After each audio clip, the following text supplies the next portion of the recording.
Come on over, it's time for Tim Friend. Hey, it's Tim Friend once again. Thank you very much, says Ellie Wood.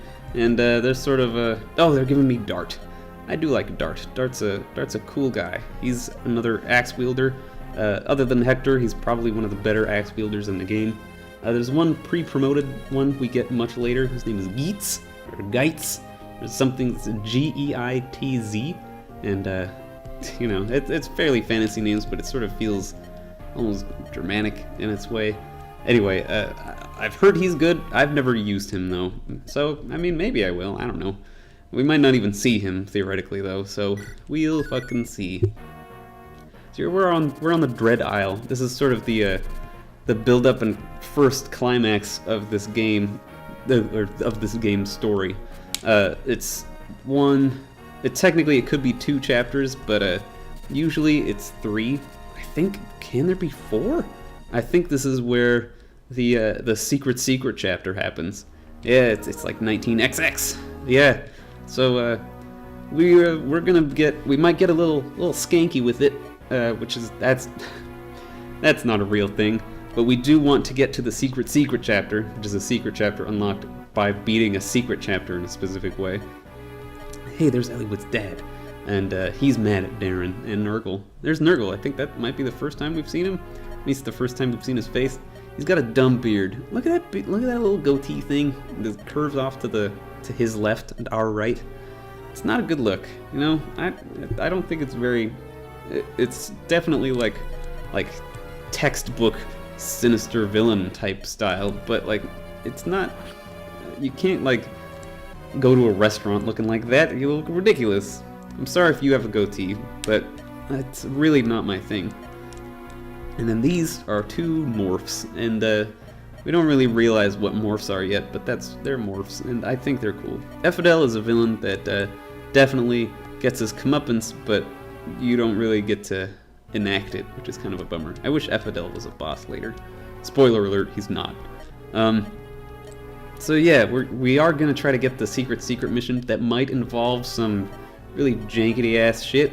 I'm gonna try to keep it as unjankety as possible, but I might have to do the janky shit off screen.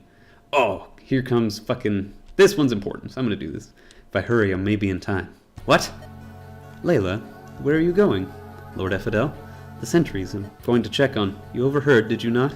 And I had such hopes for you. Jafar? Ah, the punishment for traitors is death.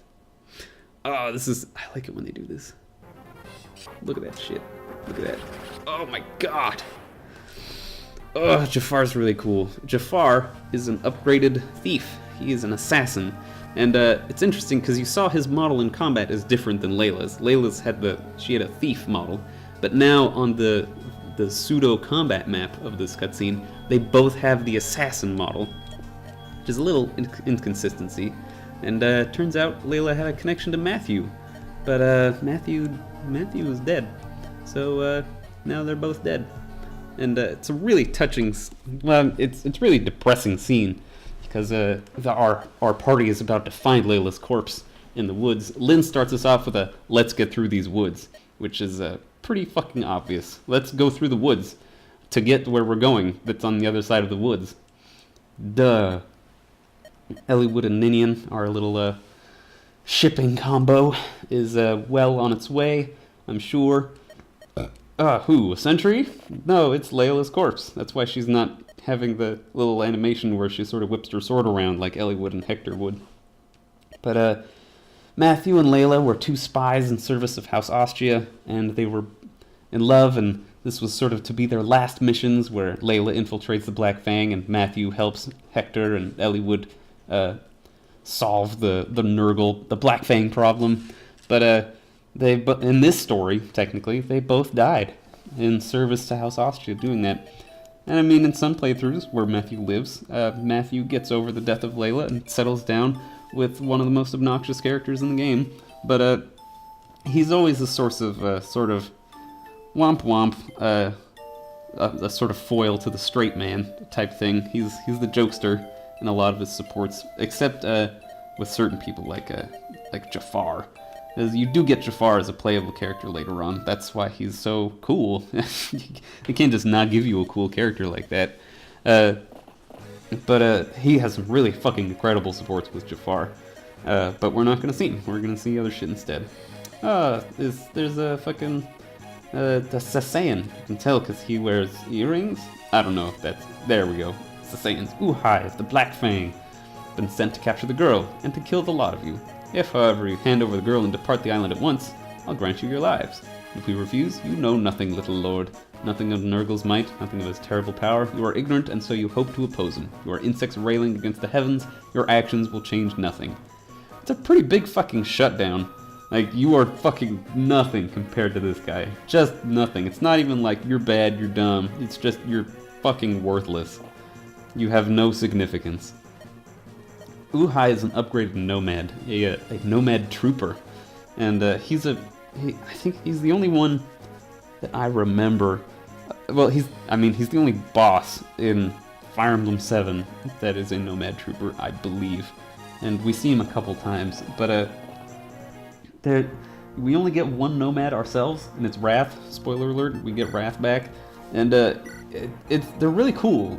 Me and a lot of other people that play Fire Emblem, a lot of other Fire Emblem enthusiasts, shall we say, have a real soft spot for the Nomads, and I think it's because a lot of us started playing Fire Emblem on this game, where you only get one, and it's like sort of the start of the second arc of this story. And so they were really sort of seen as like really sort of mysterious and cool, and it's like, man, I want to have more of those. Whereas in the sequel prequel to this, Fire Emblem 6, which takes place chronologically afterwards, you get like fucking 3 of them, which sort of, I mean, it doesn't really ruin the magic for me. I still like them, but they're okay. They're fine. It depends on what difficulty you're playing on, because some of them get some shit that I don't really want to get into right now. But they're still cool. But I think the fascination comes from this game of not having as many of them as you do with like Cavaliers, where you get 2 at the start. You don't get your first Nomad until much, much later. Anyway, do we have any torches? Did we give them to Matthew when he was dying? Oh god, I bet that's the case, isn't it? This mission is sort of difficult because it's Fog of War, but you get a secret mission by clearing it in a certain number of turns. I don't remember the exact number of turns, but it sort of forces you to be aggressive. And being aggressive in a Fog of War mission... Oh, thank god, a torch. Being aggressive in a Fog of War mission is scary and difficult. Because you don't know who's gonna come roaring out of the fucking... out of the fog. You would probably be a good way to say it.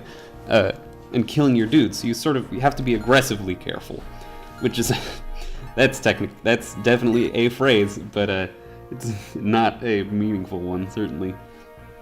I think there is a thief that moves through here. There's someone that has something that I believe I can not necessarily steal, but maybe kill someone for. I'm going to, before we start, I'm gonna hit pause on this episode real quick, and I'm gonna go check to see if there is something like that.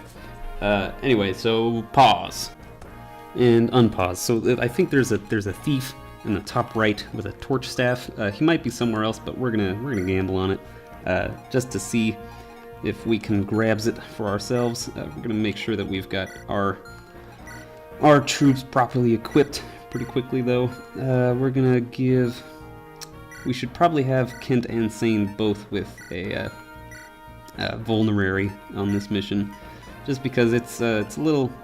who are we going to get that vulnerary from? Does anyone have one? Canis has one. For Sane, and Kent will have the torch, because why the fuck not? Ah, yeah, and pure water will help as well. Other than that, we're going to have Florina dump her guiding ring into the bank.